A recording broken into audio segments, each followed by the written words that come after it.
सहकारी गृहनिर्माण संस्थेमध्ये जे निर्णय घेतले जातात समितीद्वारे, तर ते निर्णय हे बहुमताने घेतले जातात. प्रत्येक समितीच्या सदस्याला एक मत असतं आणि समितीच्या बैठकीमध्ये जो विषय आहे त्या विषयावरती मतदान होतं आणि जर एक समान मतं पडली तर अध्यक्षाला एक निर्णायक मताचा अधिकार असतो आणि जर एक समान मतं पडली तर मग अध्यक्ष एक निर्णायक मत देतो आणि तो ठराव संमत होत असतो. अनेकदा काय होतं की संस्थेचे पदाधिकारी जसं की अध्यक्ष, सचिव किंवा खजिनदार हे मनमानी पद्धतीनं काम करतात. वेगवेगळ्या विषयांवरती समितीची बैठक बोलवण्यासाठी नकार देतात, बोलवत नाहीत. कधी-कधी तर अनेक संस्थांमध्ये समितीच्या बैठकीपूर्वी 3 दिवस अगोदर सर्व सदस्यांना, समितीचे जे सदस्य आहेत त्यांना बैठकीचं नोटीस पाठवणं, सूचना देणं हे अनिवार्य आहे.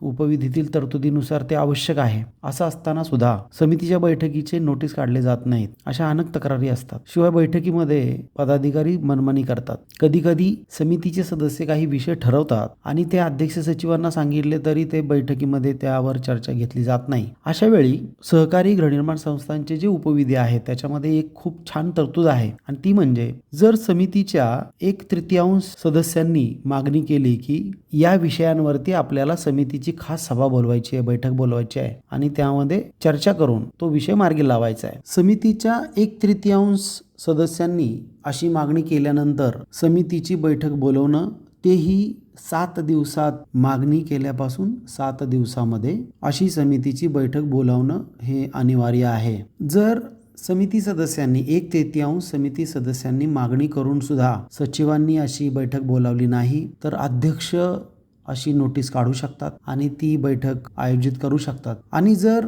अध्यक्ष आणि सचिव दोघांनी सुद्धा अशी बैठक बोलवण्यास नकार दिला किंवा कसूर केली तर संबंधित समिती सदस्य हे फेडरेशनकडे जाऊ शकतात आणि फेडरेशनच्या माध्यमातून मग ती सभा बोलवली जाऊ शकते, बैठक बोलवली जाऊ शकते. किंवा मग निबंधकाकडे तुम्ही जाऊ शकता आणि मग निबंधक ती बैठक बोलवण्याच्या दृष्टिकोनातून जी कार्यवाही करायची आहे ती कार्यवाही करू शकतात. तर एकंदरीत समितीची बैठक बोलवण्यासाठी 3 स्पष्ट दिवसांची नोटीस सर्व समिती सदस्यांना देणं हे समितीच्या अध्यक्ष सचिवांचं काम आहे. समितीची बैठक बोलवण्याचे अधिकार अध्यक्षांचे आहेत. अध्यक्ष सचिवांना सांगतात, त्यानुसार सभेचा दिनांक, वेळ, स्थळ आणि त्यामध्ये करावयाच्या कामकाजाचा उल्लेख करून ही नोटीस सर्व समिती सदस्यांना पाठवली पाहिजे. 3 पूर्ण दिवसांची नोटीस ही सर्व समिती सदस्यांना पाठवली पाहिजे. सचिवाने अशी नोटीस काढली नाही तर अध्यक्ष स्वतः अशी नोटीस काढू शकतात आणि अध्यक्ष, सचिव या दोघांनी ही नोटीस काढली नाही, बैठक बोलवली नाही तर फेडरेशनच्या माध्यमातून ही बैठक बोलावली जाऊ शकते किंवा